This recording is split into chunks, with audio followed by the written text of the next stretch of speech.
வணக்கம் சொந்தங்களே.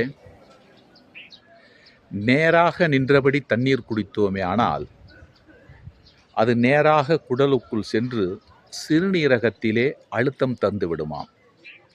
விரைவாக தண்ணீர் குடிக்கக்கூடாது என்கிறார்கள். ஒரு தரையிலே அமர்ந்து அமைதியாக அளவாக தண்ணீரை குடிக்க வேண்டும். உணவு உண்ட பின்பு உடனே தண்ணீர் குடிக்கக்கூடாதாம். அப்படி தண்ணீர் குடிப்பதால் நமது செரிமான உறுப்புகள் செயல்படாதாம். ஒரு 30 நிமிடம் இடைவெளி விட்டு அதற்கு பின்பு தண்ணீர் குடிக்க வேண்டுமா. அப்படி குடிக்கும் பொழுது செரிமானம் சிறந்ததாக அமையுமா. குளிர்ந்த தண்ணீரை அதிகமாக குடிக்கக்கூடாதாம். அளவுக்கு அதிகமாக தண்ணீரை குடிக்கக்கூடாதாம். அதிகமான வெப்பமான தண்ணீரையும் குடிக்கக்கூடாதாம்.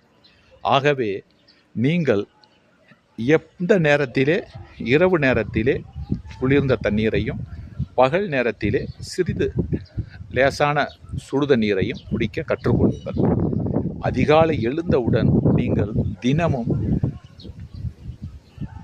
சுடுநீரை குடிக்க கற்றுக்கொண்டீர்களே ஆனால் உங்களது உடல் ஆரோக்கியமாக அமையும் என்கிறார்கள். நன்றி, வணக்கம்.